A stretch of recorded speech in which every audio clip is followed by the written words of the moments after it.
지금 이게 6가지가 특히나 뭐 재개발, 재건축과 관련되고 그다음에 양도소득세에 대한 관련된 거기 때문에 여러분들 이거는 꼭 기억을 하셔야 됩니다. 그래서 하나 다시 한번 제가 정리를 해드리면, 예, 안녕하십니까 시청자 여러분, 정창래 부동산 성공투자 정창래입니다.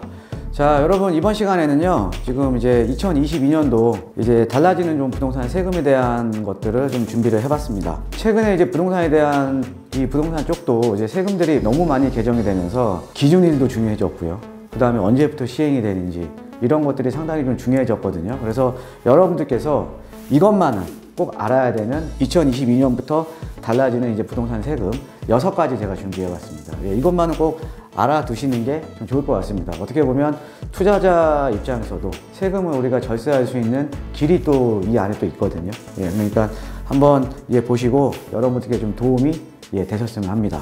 자, 본격적으로 시작하겠습니다. 자, 첫 번째로 우리가 1세대 1주택 비과세 기준이 이제 상향됐죠. 예, 물론 이거는 22년부터 달라지는 게 아니라 12월 8일부터 이제 달라지는 건데, 자, 1세대 1주택 비과세 기준이 기존에는 9억이었죠. 예, 기존에는 9억이었는데 12억으로 이제 상향이 됐습니다. 자, 그 다음에 이 기준일은 2021년 12월 8일 양도분부터 적용이 되는 겁니다. 양도분. 뭐 이게 양도분이라고 하니까 약간 좀 이제 좀 정리가 안 되죠. 이게 뭐 계약일 기준이냐 어떤 기준이냐. 그래서 이 양도분부터 적용이 되는데, 기준은 잔금 청산일이나, 그러니까 내가 잔금을 받거나 아니면은 등기를 이전한 것 중에 빠른 날로 봅니다. 빠른 날. 그러니까 12월 8일 이후로 이제 뭐 잔금 청산을 하거나 아니면 이제 등기 이전을 하거나 이렇게 하면은 지금 이제 1세대 1주택 비과세 기준 12억을 이제 적용을 받는다라는 거죠. 그래서 이와 관련돼서는 제가 한 몇 주 전에 강의로 제가 한 번 더 말씀을 드렸죠. 그래서 1세대 1주택 비과세 기준이 또 상향이 되었다라고 이제 보시면 될 것 같고요. 두 번째가 뭐냐면 상가주택입니다. 그래서 우리가 법적인 용어로는 상가 겸용주택이라고 하는데, 상가 겸용주택이 뭐예요? 이렇게 보시면 이제 뭐 아래쪽에 이렇게 뭐 상가가 있고, 그 다음에 위에 뭐 이렇게 주택들이 있는, 그래서 상가 플러스 주택이 있는, 그래서 이제 상가주택이라고 보통 우리가 부르죠. 상가주택에 대한 양도소득세 부분이 내년부터 바뀝니다. 그러니까 1월 1일부터, 그러니까 2022년 1월 1일부터 바뀐다라는 거죠. 자, 어떻게 바뀌냐? 자, 지금은요, 2021년도에는 이제 만약에 이제 아까 상가주택 부분에서 주택에 대한 면적 부분과 이제 상가에 대한 면적을 이제 배분을 합니다. 그래서 만약에 상가 부분보다 주택 면적이 더 크다라고 하면 전체를 주택으로 봐요. 그래서 전체를 1주택으로 봅니다. 자, 그러면 이런 것도 있겠죠. 주택이 있고 주택 부분보다 상가 부분이 더 큰 경우도 있겠죠. 그렇죠? 이럴 경우에는 어떻게 보냐? 이럴 경우에는 상가 부분만 따로 계산합니다. 그 다음에 이제 주택 부분은 뭐 1세대 1주택이면 이제 비과세를 받고요. 그런데 주택 부분이 더 크면 전체를 1주택으로 본다는 거죠. 전체를. 자, 그런데 이게 어떻게 바뀌냐? 2022년도부터는요, 주택 면적과 상가 면적을 따로 계산합니다. 따로 계산을 해서 이제 12억 초과 주택, 아까 우리가 비과세 기준이 지금 12억이 넘어갔잖아요. 12억 초과 상가 주택은 주택 부분만 비과세를 받을 수가 있어요. 주택 부분만 비과세가 1세대 1주택이면 주택 부분만 비과세 적용, 그러니까 비과세 혜택이 있고, 또 만약에 이제 12억 초과되는 부분은 장기보유 특별공제 80% 적용을 받습니다. 그 다음에 상가 부분은 따로 이제 계산을 하겠죠. 상가 부분은 따로 계산을 합니다. 이거는 이 상가주택이 12억이 초과되는 상가주택이고, 그런데 12억 이하짜리 상가주택, 뭐 서울에는 이제 그런 것들이 많이 없지만 12억 이하짜리 뭐 상가주택 같은 경우에는 기존의 안대로 그대로 갑니다. 그러니까는 내가 상가주택을 들고 있는데, 그러니까 내년이라도 내가 상가주택을 들고 있는데 내가 매도하는 금액이 뭐 한 11억 5천이에요.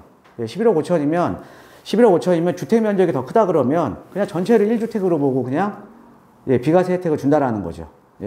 그렇게 좀 이해를 하시면 될 것 같고요. 그래서 상가 겸용주택에 대한 양도소득세가 2022년부터 좀 바뀝니다. 그래서 뭐 예전에는 주택 면적이 더 큰 게 훨씬 더 유리했는데, 내년부터는 주택과 상가 면적 따로 계산을 한다. 라고 이제 보시면 될 것 같고요. 자, 그 다음에 이제 1세대 1주택에 비과세 적용 대상이 되는 주택에 대한 부수토지가 축소가 됐다. 좀 말이 어렵죠? 이 이제 부수토지가 뭐냐면, 자, 어떤 지역에 대지가 뭐 한 100평짜리가 있어요. 100평짜리가 있는데, 만약에 여기 그 주택이 한 15평짜리가 올라가 있습니다. 자, 그러면은 이 주택에 부수되어 있는 토지의 5배까지는 1세대 1주택을 줬어요. 그러니까 15평이면 75평까지는 비과세 혜택을 줬다고요. 비과세 혜택을. 근데 만약에 100평의 땅에 30평이 있다라고 치죠. 이제 건축물이 30평 올라갈 수 있으면은 5배면은 150평까지잖아요. 그죠? 그러니까 100평이니까는 얘는 이제 주택에 대한 부수 토지가 5배니까 비과세 혜택을 줬다고요. 자, 그런데 이게 축소가 됩니다. 어떻게 축소되냐? 보통 이제 도시지역 같은 경우는 용도지역이 주공상록이라고 해서 주거지역, 상업지역, 공업지역, 녹지지역이거든요. 그래서 주거지역, 상업지역, 공업지역에는 3배까지 축소가 되는 겁니다. 그 다음에 이제 녹지지역은 이제 5배고요. 자, 그럼 아까 같은 경우 100평의 땅에 30평의 건물이 들어가 있으면, 90평까지는 비과세 혜택을 주겠다라는 거죠. 예, 그죠? 예, 이제 그렇게 좀 이해를 하시면 될 것 같습니다. 예, 그래서 1세대 1주택에 대한 비과세 적용 대상 주택에 대한 부소 토지가 5배에서 3배로 축소가 되었다라고 이제 보시면 될 것 같습니다. 자, 그 다음에 이제 조합원 입주권에 대한 거예요. 예, 조합원 입주권. 여기 보면 조합원 입주권 양도소득세 비과세 요건이 좀 이제 강화가 됐는데, 자, 지금은 자, 이런 거죠. 1조합원 입주권에 대해 양도소득세 비과세 요건은 어떤 거냐면, 양도의 현재 다른 주택이나 조합원 입주권을 보유를 하고 있지 않아야, 내가 만약에 1주택자로 조합원 입주권만 하나 갖고 있으면 얘가 비과세 요건만 채웠으면은 우리가 입주권 상태에서도 팔면 비과세잖아요. 그렇죠? 근데 이런 경우가 있어요. 여기서 플러스 내가 분양권을 두고 있었다라는 거죠. 분양권.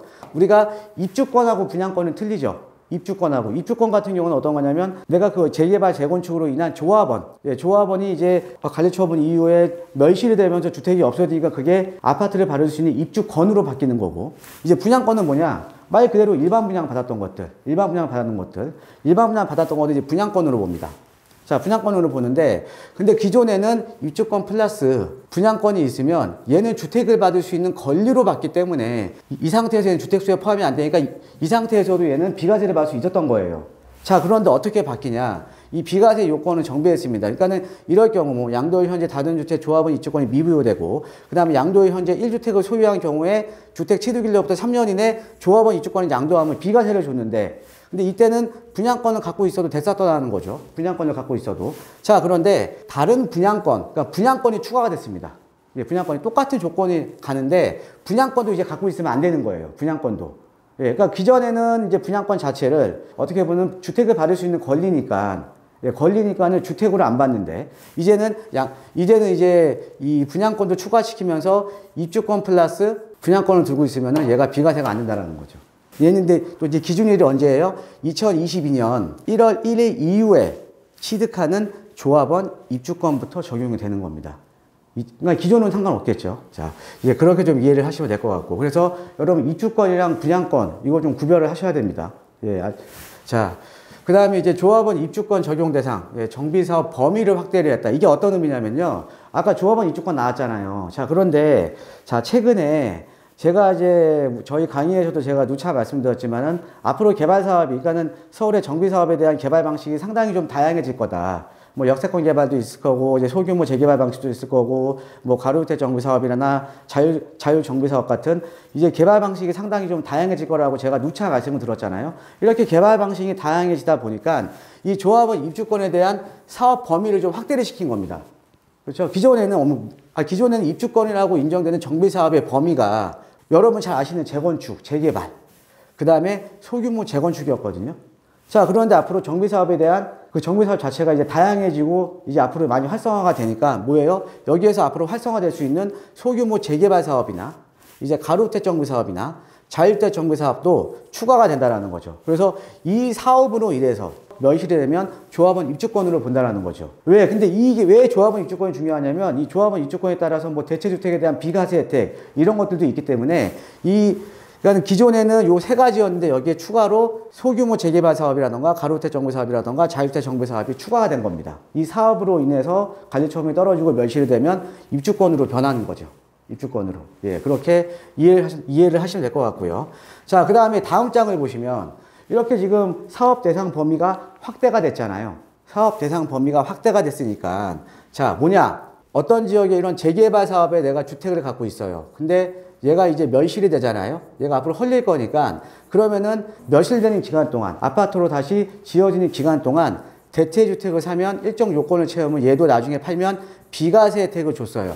비과세 혜택. 그래서 대체주택 비과세 대상 사업 범위도 확대시켰습니다. 대체주택 비과세 요건이 어떤 거냐면 재개발이나 재건축 아니면 소규모 재건축 사업의 사업 시의 인가일 이후부터 대체주택을 매입을 할 수가 있어요. 자, 그러면은 여기에 1년 이상 거주를 하고요. 1년, 그러니까 이 대체주택에 1년 이상 거주를 해야 됩니다. 자, 그 다음에 재개발, 재건축 등으로 인해서 주택이 완성된 후 2년 이내 세대원 전원이 이사하고 1년 이내에 계속 거주하고, 그러니까 그 완성된 집으로 1년 이상 계속 거주를 하면 비과세 혜택이, 그러니까 대체주택에 대한 비과세 혜택이 있습니다. 아니면 완성되기 전에 또는 완성된 후 2년 이내에 대체주택을 양도했을 경우, 이럴 경우에는 비과세 혜택을 줬다고요. 대체주택에 대한 비과세 혜택이 있었습니다. 자, 그런데 아까 조합원 입주권의 사업 대상 범위를 확대를 시켰잖아요. 자, 그럼 얘도 당연히 확대가 돼야죠. 그래서 아까 소규모 재개발 사업, 가로주택 정비 사업, 자율주택 정비 사업도 대체주택에 대한 범위가 좀 넓어졌습니다. 예, 이해되시죠? 예, 그래서 지금 여러분 지금 이게 6가지가 특히나 뭐 재개발, 재건축과 관련되고 그다음에 양도소득세에 대한 관련된 거기 때문에 여러분들 이거는 꼭 기억을 하셔야 됩니다. 그래서 다시 한번 제가 정리를 해드리면, 먼저 1세대 1주택에 대한 비과세 기준이 12월 8일 이후 양도분부터 12억으로 상향이 됐다. 그 다음에 상가주택 같은 경우는 앞으로 상가 따로, 주택 따로 이제 분리해서 이제 양도소득세가 이제 부과가 된다. 그 다음에 1세대 1주택자, 1세대 1주택에 대한 비과세 적용 대상이 되는 주택에 대한 부수 토지가 5배에서 3배로 축소가 됐다. 자, 그 다음에 조합 입주권에 대한 양도소득세 비과세 요건에 분양권이 또 추가가 됐다. 자, 그 다음에 조합원 입주권 적용 대상에 대한 정비사업 범위가 지금 소규모 재개발 사업, 가로주택 정비사업, 자율주택 정비사업까지 확대가 됐다. 자, 그 다음에 이 조합원 입주권에 대한 사업 대상 범위가 확대가 됐으니까 이에 대한 대체주택에 대한 범위도 이렇게 똑같이 확대가 됐다 라고 좀 보시면 될 것 같습니다. 예, 그래서 이번 시간에는요, 2022년도에 달라지는 뭐 이제 양도소득세라든가 이런 것들을 중심으로 해서 좀 부동산에 대한 세금을 좀 정리를 해 드렸습니다. 자, 여러분 이제 새해 신년에도 그동안 2년 동안 참 어려웠죠. 예, 새해 신년에는 아주 희망차고 항상 건강하시기를 진심으로 기원하겠습니다. 항상 저희 정착내 부동산 성공 투자 항상 애청해 주시고 또 이제 관심 있게 또 지켜봐 주셔서 항상 감사합니다. 그래서 저희 2022년도에도요, 우리 시청자 여러분들을 위해 항상 좋은 정보와 좋은 강의로 보답하도록 열심히 하겠습니다. 예, 감사합니다.